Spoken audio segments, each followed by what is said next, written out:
Bonjour, bienvenue dans votre série de podcasts Comme un lien. Savez-vous qu'il est possible de réconcilier agriculture et environnement ? À travers toute l'Occitanie, des agriculteurs testent de nouvelles méthodes pour réduire l'impact de l'agriculture sur la nature. Souvent pointés du doigt quand on parle du climat, les agriculteurs se mobilisent pour inventer de nouvelles pratiques, explorer des méthodes naturelles et transformer le monde rural pour faire face aux défis d'aujourd'hui. Je m'appelle Karen et je travaille à la Fédération régionale des CIVAM d'Occitanie. À travers ce podcast, nous allons vous faire découvrir une nouvelle manière de faire de l'agriculture grâce à la force du collectif et de l'agroécologie. Nous irons à la rencontre d'agricultrices et d'agriculteurs qui font bouger les lignes en s'engageant pour une véritable autonomie des fermes et une agriculture plus durable. C'est très important d'abord de favoriser la biodiversité. Le cœur de mon métier, c'est la production de miel. J'ai voulu faire une saison de maraîchage pour voir un peu, mettre les mains dans la terre. Mon père, il m'a toujours dit quand une parcelle est belle, le vin est bon. Vous écoutez le podcast Comme un lien.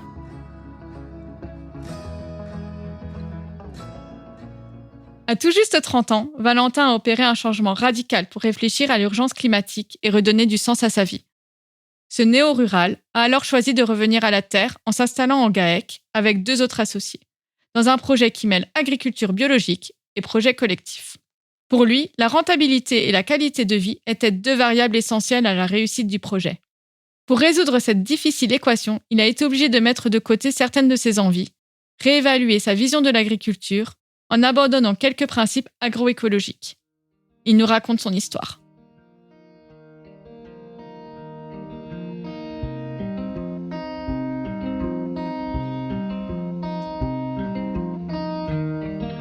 Donc, je m'appelle Valentin, j'ai 30 ans. Donc moi, c'est une reconversion professionnelle dans l'agriculture. Avant, j'étais ingénieur dans l'industrie automobile. Et ça répondait pas à plusieurs préoccupations qui sont devenues importantes pour moi, notamment les enjeux climatiques et sociaux des années à venir.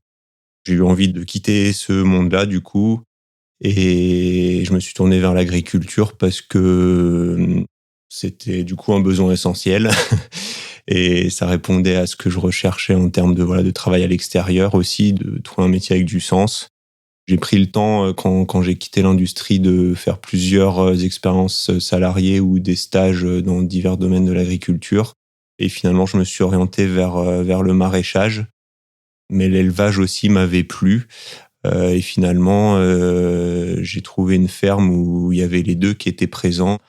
J'ai intégré une ferme qui fonctionne en collectif, sous la structure juridique du GAEC.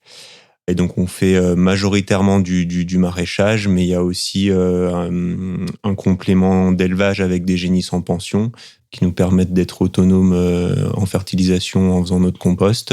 Et il y a aussi une partie grande culture qui permettent aussi de valoriser les rotations entre le maraîchage et l'élevage. Donc j'ai compris que tu as fait le choix de t'installer en GAEC avec 2 autres associés. Tu peux m'expliquer pourquoi ce choix ? Quels sont tes objectifs quand tu t'es installé sous ce régime-là ? Donc avant de rejoindre le GAEC Biotenga, j'avais pris le temps de rencontrer plusieurs maraîchers pour voir tous les systèmes qui existaient. Et c'est vrai que vis-à-vis de mes objectifs aussi en termes de temps de travail, de rémunération, je me suis senti plus proche des systèmes en collectif que des systèmes en individuel. C'est vrai qu'après, le collectif a plein d'autres avantages. Par exemple, l'agriculture étant quand même un métier contraignant, pas très rémunérateur, où il faut faire attention à la valeur ajoutée de ce qu'on produit. Ça permet d'avoir un facteur d'échelle, en fait. Et il y a plein de choses qui sont pas proportionnelles à la quantité de légumes qu'on fait. Par exemple, si on fait 500 mètres carrés de carottes pour une personne ou 3000 mètres carrés de carottes si on est 6, le temps d'atteler le tracteur, presque le temps de semences, c'est quelle que soit la surface, ça mettra presque le même temps. Et donc, le fait de cultiver pour 6 et d'être en groupe, ça permet d'augmenter les surfaces et de mieux rentabiliser tous ces temps incompressibles, notamment liés par exemple à la mécanisation. Et ça permet aussi de mieux rentabiliser les investissements qu'on fait quand on achète un tracteur, quand on achète un outil. Et du coup, on le rentabilise entre 6 personnes et il ne sert pas que à une personne. Dans les autres avantages du système en collectif, il y a aussi l'aspect moral et psychologique qui a nettement moins de poids sur les épaules quand on divise la charge de gestion de la ferme, les décisions à prendre. C'est aussi une sécurité en plus, quoi, d'échanger avant de prendre des décisions et d'être plusieurs à avoir un point de vue. Est-ce que tu peux du coup nous dire un peu les limites de ce système ? De mon point de vue, les limites de notre système, c'est quand même une certaine rentabilité. C'est vrai que comme on a choisi on a des exigences sur le temps de travail et sur la rentabilité financière pour toutes les personnes de la ferme, qu'elles soient associées ou salariées, pour que tout le monde ait aussi du temps libre pour, par exemple, des engagements associatifs extérieurs qui sont importants pour nous. Et donc, cette rentabilité horaire nous contraint à choisir des techniques suffisamment productives. Et c'est vrai que certaines évolutions qui seraient intéressantes à mettre en place, comme par exemple la réduction du travail du sol, sont plus difficiles pour nous à appréhender tant qu'on n'a pas trouvé vraiment le bon itinéraire technique qui permet de faire évoluer nos pratiques, mais qui nous permet aussi de maintenir cette productivité horaire équivalente à celle d'aujourd'hui, quoi. Est-ce que tu peux nous expliquer un peu du coup l'itinéraire technique que vous avez choisi au sein du GAEC ? Ouais, nous on a un système sur du maraîchage diversifié, donc on fait tous les marchés de l'année en vente directe, donc on produit en toute saison. Donc c'est vrai qu'on a, comme on est dans l'Aveyron, on fait beaucoup de cultures sous serre, donc on a 5000 m² de serre et 3 hectares de plein champ. Et on fait à peu près une 40aine de légumes différents. Donc ça, c'est aussi un autre avantage du collectif, c'est que ça nous permet d'avoir un stand avec une belle diversité de légumes et donc suffisamment attractif. Sur les itinéraires techniques, nous, on est en travail du sol. Sous serre, on utilise une rotobêche et en plein champ, un labour une fois par an et une herse rotative ensuite. Et après, tant que la culture est en place, on est très exigeant sur le désherbage parce qu'étant en bio, on peut pas utiliser de produits chimiques. Donc, on essaye d'être très rigoureux sur cet aspect-là et on désherbe uniquement soit avec des outils mécaniques à la main ou mécanisés en grande culture et ensuite du désherbage vraiment très manuel sur la ligne en dernier recours parce que c'est le plus chronophage. J'ai cru comprendre aussi que du coup, vous faisiez partie du groupe Défi. Est-ce que tu peux m'expliquer un peu ce que ça vous apporte d'être dans ce collectif ? Je trouve que ça étend l'intérêt du collectif qu'on a à la ferme, ça l'étend à l'échelle du département, en fait, dans le partage du savoir-faire et des connaissances. C'est vrai que moi, ce qui m'a surpris en venant dans le milieu agricole, c'est que par rapport à l'industrie, il n'y a pas de notion de concurrence ou de garder des informations confidentielles. Enfin, je trouve qu'il y a un partage qui est énorme entre les différents producteurs et c'est un vrai soutien. Et le fait qu'on ait des animateurs à l'échelle du département pour animer ces rencontres-là entre maraîchers, nous, ça nous aide à avoir des points de vue extérieurs sur nos productions et à s'améliorer. Par exemple, je sais que l'année passée, on avait décidé de suivre la culture de tomates. Et ensuite, on a comparé toutes nos pratiques et nos résultats. On avait chronométré les temps de récolte, par exemple. On avait pesé les récoltes. Et donc, ça nous a permis de comparer nos itinéraires techniques entre nous. Et par exemple, nous, on s'est rendu compte que par rapport aux autres maraîchers, on passait beaucoup plus de temps à la récolte pour une quantité de tomates données que les autres.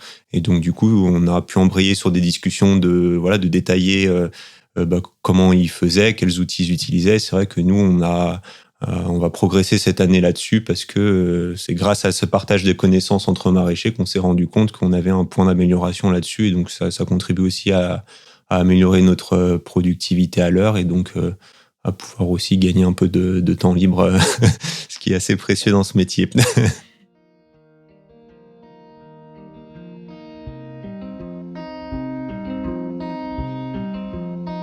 Donc, je suis Florian Denard, animateur technique à l'APABA, l'Association pour la promotion de l'agriculture biologique en Aveyron.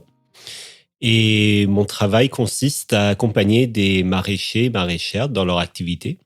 L'idée étant de partir de l'objectif de la personne, c'est là où elle voudrait aller, et de faciliter en fait la réalisation de cet objectif. Quand j'arrive sur une ferme, je vais pas avoir une posture de conseiller dans le sens où je vais pas donner des recettes toutes faites, mais c'est surtout du dialogue, c'est de l'écoute et c'est dans cette écoute et ce dialogue qu'on trouve des solutions que ensuite la personne peut mettre en place. On vient d'entendre le témoignage de Valentin. Il fait partie du groupe Défi que tu accompagnes. Est-ce que tu peux nous expliquer un peu le travail que tu mènes avec lui ? J'ai cru comprendre que vous travaillez du coup la réduction du travail du sol, la fertilisation. Du coup, dans le cadre du travail avec les maraîchers et maraîchères du groupe Défi, l'année dernière, on a fait un travail plus particulier sur les tomates, où chaque personne a enregistré les temps de travaux, donc que ce soit sur la préparation du sol, la plantation, les opérations culturales de type palissage de la culture. Et à la fin de l'année, tout le monde avait ses relevés de temps et on a pu comparer entre toutes les fermes les différentes façons de faire. Et c'est un super outil d'échange parce qu'on a vu qu'il y a des différences notables entre différentes pratiques. Et il y a des fermes qui passent plus de la moitié du temps sur cette culture à récolter. Et il y a d'autres fermes qui passent beaucoup plus de temps sur le soin de la culture. Donc, que ce soit la gestion de l'enherbement, que ce soit les gourmandages, le palissage, etc. Et du coup, les gens, en fait, ne s'investissent pas dans toutes les opérations qu'il y a à faire sur cette culture. C'est un support d'échange très intéressant parce que on part ensuite de ces relevés de temps à la technique et les personnes peuvent échanger sur « Ah tiens, pourquoi est-ce que tu as passé tant de temps à la récolte ? Comment est-ce que tu récoltes ?» De savoir que la personne dispose d'une brouette qui peut circuler dans la serre ou au contraire est obligée de circuler avec des cagettes à la main. Et du coup, dans ces discussions-là, on a des pistes d'amélioration pour les systèmes qui peuvent apprendre des autres membres du groupe. Et ensuite, on arrive à mettre un taux horaire sur le temps passé dans la culture et on arrive à aborder la rentabilité de la culture. Et du coup, de savoir, tiens, est-ce que c'est rentable finalement de faire des tomates, d'avoir une culture qui occupe une serre pendant au moins 6 mois dans l'année, sur laquelle je vais intervenir hyper régulièrement. Est-ce que je dois garder cette culture-là ou au contraire privilégier une autre culture qui pourrait être plus rentable? Et la conclusion de ce travail, c'est quand même que les tomates, on s'y attendait un petit peu, les tomates sont rentables et c'est une culture qui est intéressante à mener et à bien mener sur les fermes maraîchères. Donc on a compris que le groupe Défi permettait d'échanger entre pairs. Valentin, lui, il a fait aussi le choix de s'installer en collectif. Est-ce que tu peux nous parler des avantages, aussi bien en termes de temps de travail qu'en termes économiques ? Alors, il y a toute une série d'avantages par rapport au travail en collectif en agriculture. En maraîchage, Valentin, du coup, nous a dit qu'il travaille avec plein de cultures différentes qui ont chacune leurs besoins, leur itinéraire technique, leur façon d'être récolté, d'être conditionné, etc. Et quand on est tout seul, on a toute cette logistique, donc que ce soit la partie technique, culture de légumes, mais aussi la commercialisation, aussi la mise en place de l'infrastructure, d'avoir des serres, d'avoir une pompe. Si la pompe elle tombe en panne, il faut gérer ce problème-là. Et quand on est seul, finalement, on a une tête et on a 2 mains pour tout faire. Du coup, l'avantage du travail en collectif, c'est de pouvoir se répartir les tâches, se répartir les responsabilités sur une ferme et finalement de s'alléger la charge mentale. Alors, il y a plein de manières de travailler en collectif. On peut travailler dans un GAEC comme le fait Valentin et ses associés, mais on peut aussi salarier des personnes. La grosse contrainte dans le salariat, c'est qu'on doit avoir un système qui le permette financièrement. Et ça veut dire qu'on doit avoir un système qui est suffisamment bien pensé et suffisamment efficace économiquement pour que quand on injecte 1 heure de travail dans ce système-là, on parvient à au moins payer l'heure du ou de la salariée qui y travaille.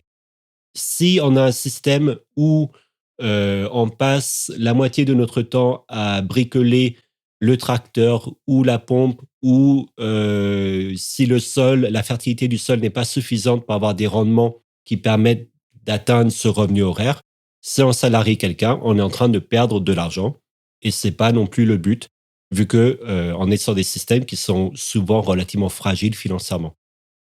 Du coup, Travailler en collectif, c'est un confort, en fait, dans la charge mentale. Ça permet d'avoir un soutien moral aussi quand il y a un coup dur et de ne pas faire peser l'ensemble des décisions sur une seule personne.